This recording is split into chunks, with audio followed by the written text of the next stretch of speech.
Aromatics. Thank you very much for coming here. We welcome you on behalf of Jewel as well as Sentinel exhibitors. And definitely gonna add value to the time that you have taken out, showing you, actually demonstrating different ways of brewing coffee at home. And I'm sure you must have seen the article in yesterday's midday or the flex that has been put outside about our speaker today. He is Mr. Jignesh Shah, the founder of Jewel Aromatics, which is totally his baby. He's done, his brainchild. He's done a lot of homework on that. Yeah, one more thing. Sorry, I'll request all of you to please come ahead. It's an interactive workshop. I'm sure you have a lot of questions about coffee. How to brew, what would be the brew quality and everything.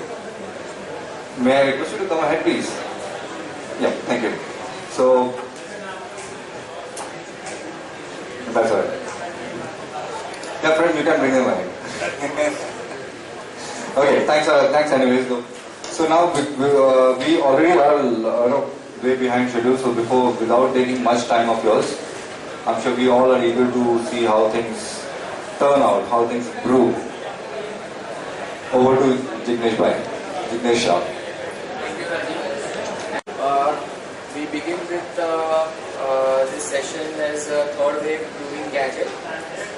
Why it is called third wave? We would be touching upon the meaning of third wave. So we begin with this as a good cup of coffee will embrace you with love.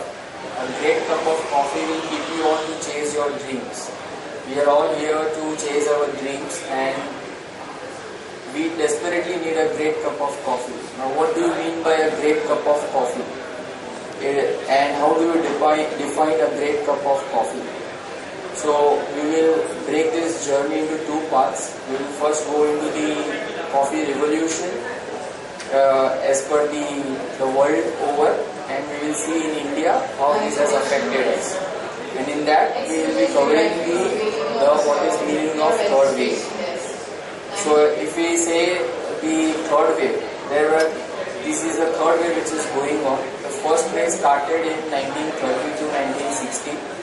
Where coffee just kicked off and all major big companies pumped into roasting unit where quality was not a concern, it was just quantity.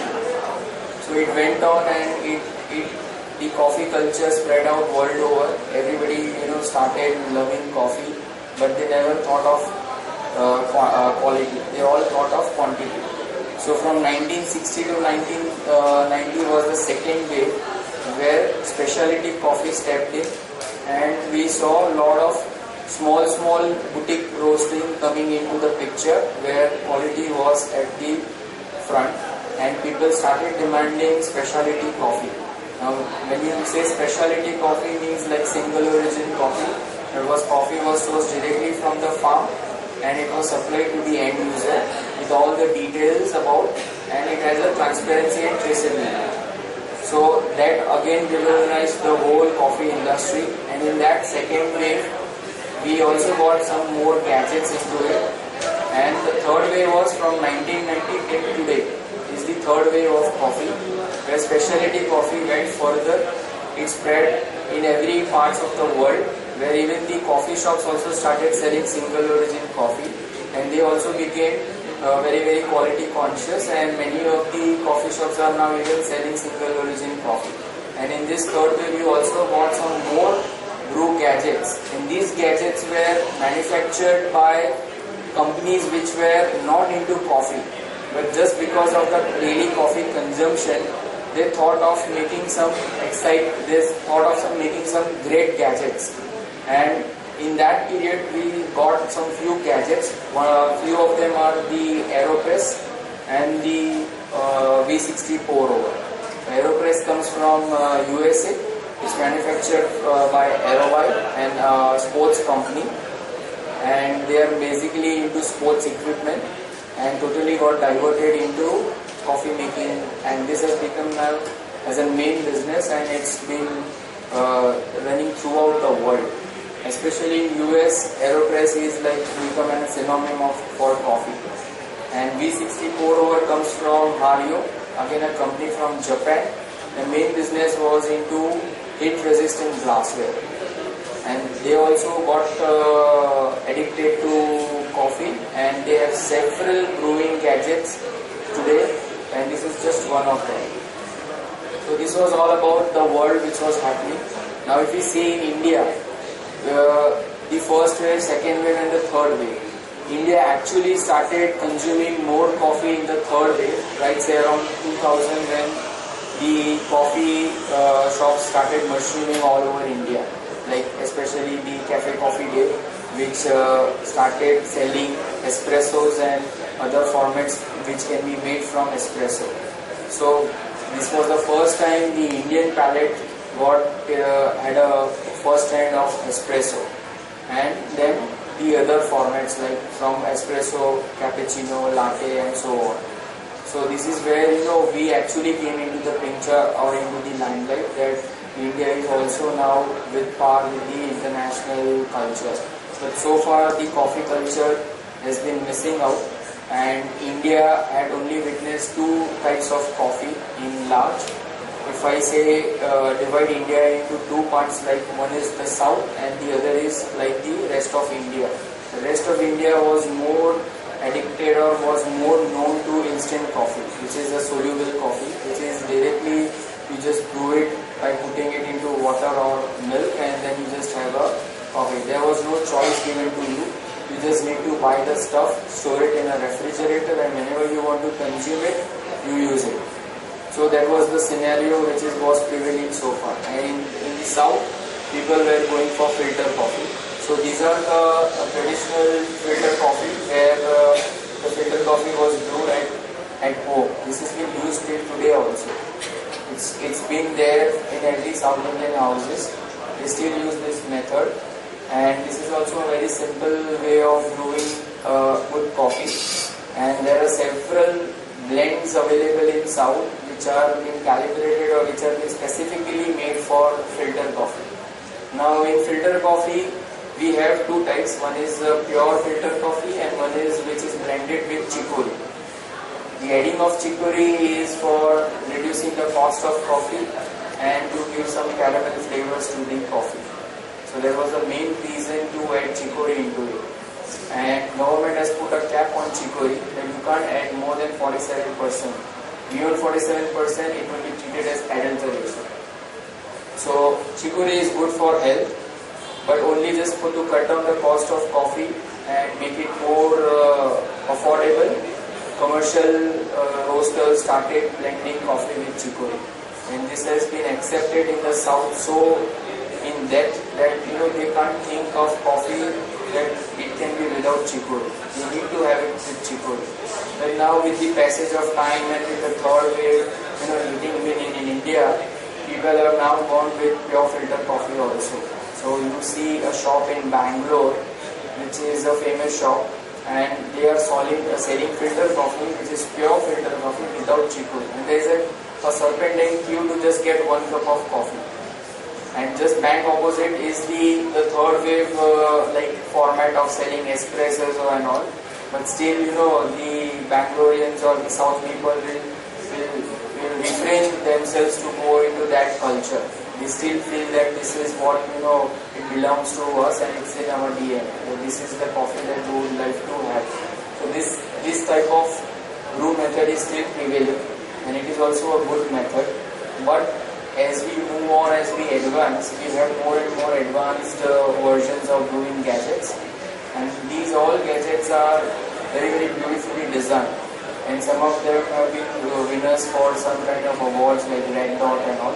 And over the world, these devices have been accepted very well, and all the coffee drinking nations are using these devices in and out every day. Even in coffee shops like in London and Australia, you will see that you just don't get a coffee from an espresso machine. You also get coffee brewed on an AeroPress or also on V60. So now the time has changed where you have a choice, where you can ask for, I need a single origin coffee of this estate brewed on an AeroPress, or you can brew it on V60. So the same coffee, you change your brew, your taste is definitely going to change. So with that same coffee, you have now multiple choices and you have multiple tastes because your brewing has been changed. So that's the beauty of coffee. And in this whole process, now we are here also in India, the third wave is hit, and now here also we get good quality of coffee beans and directly which are sourced from the farm.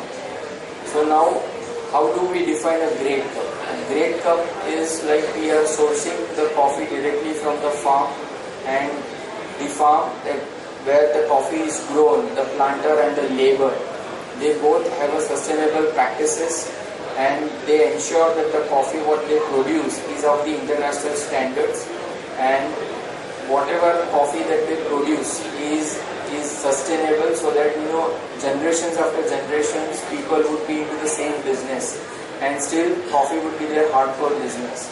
So you have a transparency in that, you have a traceability, and then the same coffee, it's like from seed to cup. So that same coffee goes to a roaster.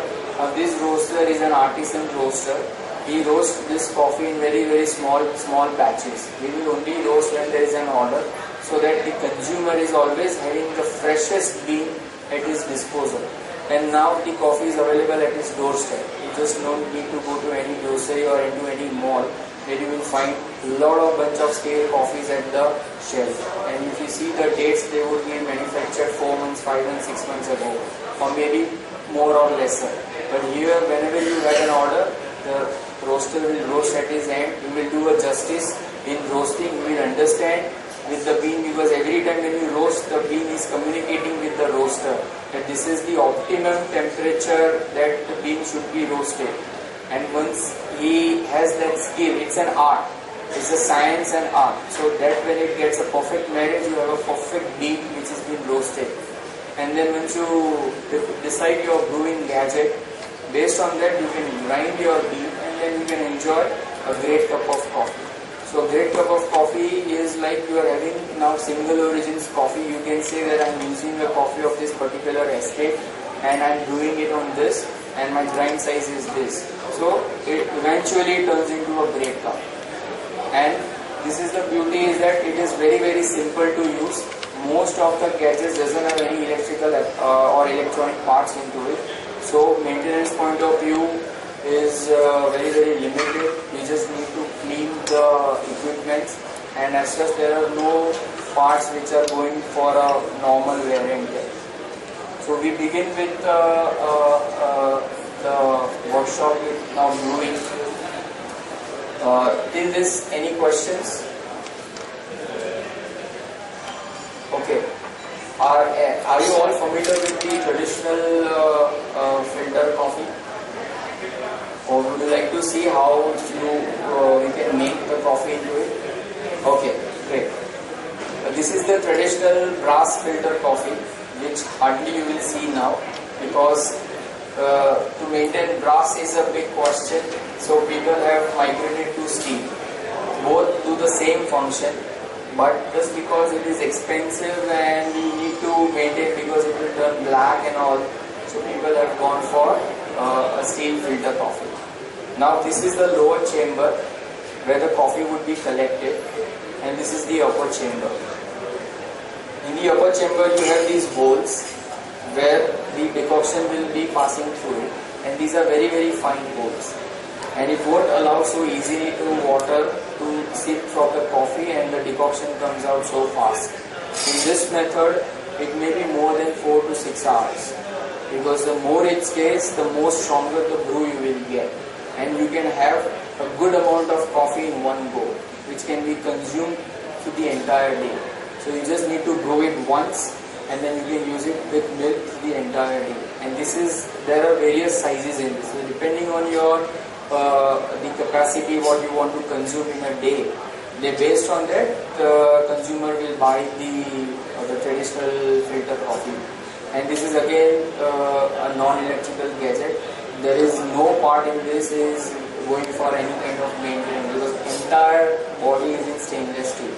So there is nothing which is going to get damaged. This is the top lid, we have a plunger, and then we have this lid where you need to put an coffee into it, and you need to have an boiling water.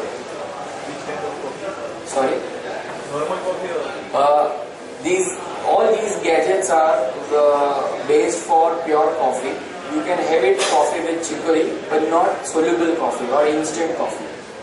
Because instant coffee is already been made by a company at their end, and they have been dried. Either they have been spray dried or they have been freeze dried. So whatever coffee you get in instant coffee format, it's already been done. You just need to put it into water and just enjoy the cup, either with milk or without milk. But then you don't get the taste or the kind of satisfaction you want. In this, you can try with any of the coffee. You can even go for a single origin coffee. You can grind as per the whatever the grind is required for this filter. Generally for this is like medium to fine is the grind size.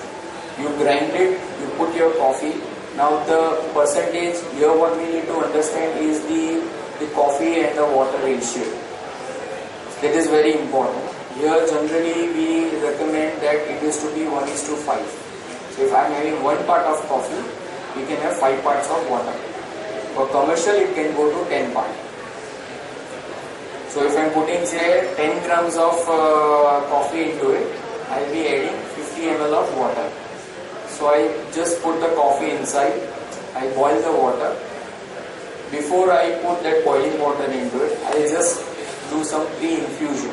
That means I will just take a normal water and just sprinkle it into the coffee, and I will agitate the coffee with a spoon or something, so that the coffee gets nice bloomed and or whatever gases are there, it gets activated, and it will be a nice agitation happening. So when I just pour the hot water inside, it will get a very good extraction.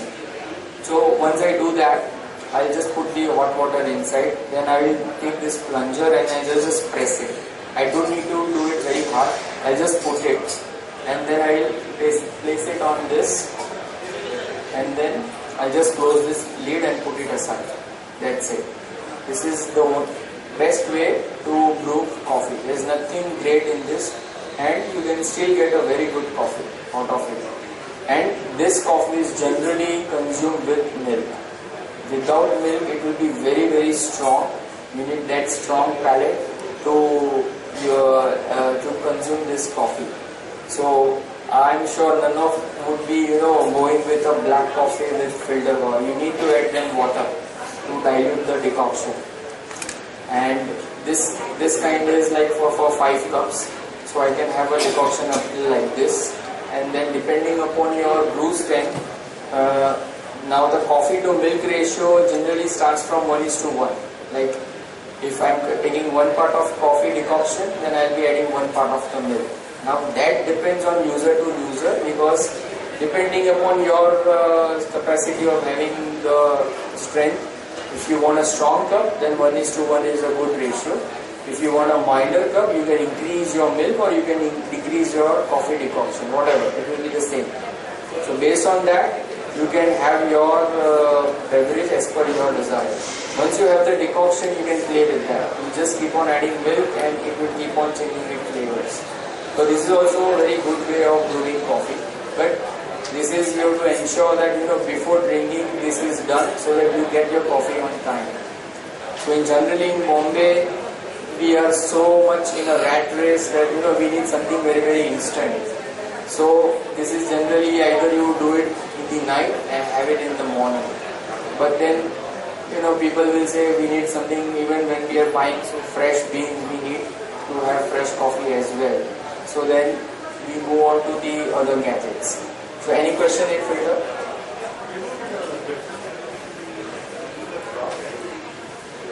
There will be slight difference in the taste.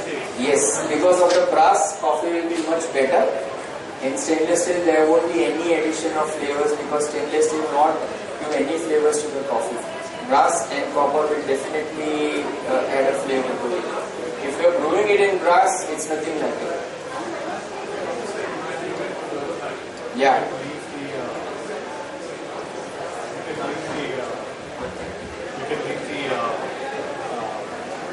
Decoction. Yeah.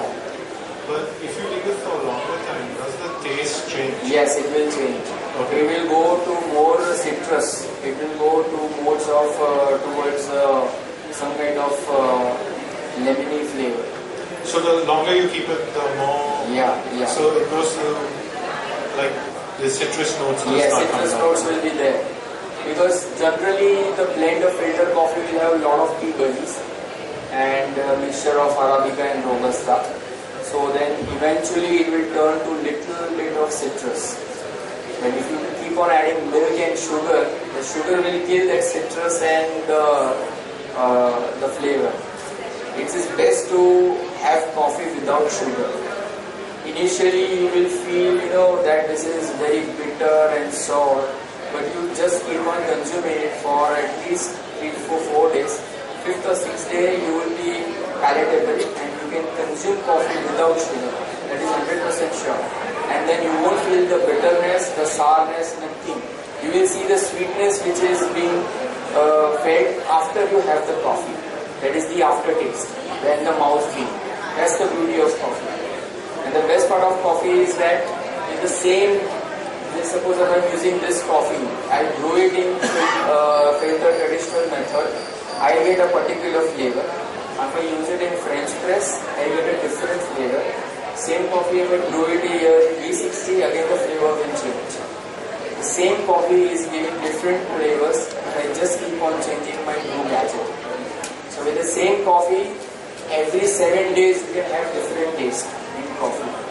So this is the beauty of this beverage, and that is why it is the most traded commodity worldwide. After all, this is the second commodity, and in India, I don't know, you might be knowing, this is the only agricultural produce which is under Ministry of Commerce. It doesn't come under Ministry of Agriculture, because India is exporting to the tune of 80 to 85%, and Indian coffee is sold in the international market always and always at a premium. There is a demand for Indian coffee in the international market. Fortunately, Indians don't know about this, that Indian coffee is very good and you need to consume it daily. It would be very good for you, and obviously it will help you to keep you on and to chase your dreams, and that great cup will have a nice beginning from the day itself. So this is the traditional way of brewing coffee. Any more questions in this filter? This is again the oldest method. It was generally the first wave, the French press. Again, it's like a very simple. You have this glass jar. You put a coarse coffee into this, and the coffee to water ratio here is somewhere around 14.7 or 15. Like if I'm having 1 part of coffee, then I'll have 15 parts of water. And the coffee is generally very, very coarse. It is like not fine like a powder. It's very, very, very coarse. So here I need a water which is brewed at around 85 to 90 degrees. I'll put the coffee and I'll put the water and I'll allow it to steep for 4 minutes. And once it is steeped for 4 minutes, now there are 2 ways of extracting the brew. The best way is to take out the coffee through a spoon, like how we do a cupping, so that the crux is formed on the top and it will not build a pressure while you press it. So the crux is removed, you get all the, because of the brewing for 4 minutes, whatever total dissolved solids we require and the extraction we require is already there in this glass. So we just need to remove the crux, which is the coffee which has been layered over here. We just remove it with 2 spoons and then we just press it slowly, so that on the top you have a coffee which is without your grounds, and then you just pour it in a cup and you can use it without milk. This is generally used without milk. With milk it will be very, very diluted, and almost this much of amount of coffee and this much of milk you will be required. With this, most of them won't use with milk. This is generally meant for as a black coffee. So only those who are traveling worldwide and they have been using this French press for over years, they would love this device. Otherwise, this device for an Indian, it is just a French press and it's just a black coffee. and it doesn't go very well. And it is like, the percentage of French press abroad, yes, there is a good amount of percentage, but in India, again, those who are traveling, they are acquainted with the French press. Now this is a very old method of French press, still running and still going with the traditional filter. And there are people who still want to, why this is favorite, because they want a big mug. So almost around 400 ml of coffee or 500 ml of coffee to consume in the morning. Then they go for French press. Because it is very, very diluted, the coffee is coarser, so you get the extraction amount is very less. The total dissolved solids of the coffee is also very less. So they need a big amount because they are only consuming it with water and there is no sugar to it.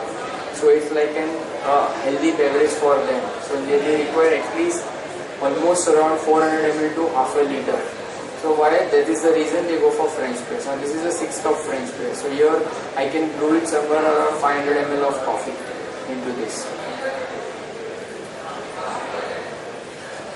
This is a mocha pot. This was invented in 1933. So actually it came in the second wave, and it was being developed in Italy by a company known as Bialetti. The patent was in the name of Alfonso Bialetti. And this was designed and developed in Italy, and this was in aluminium.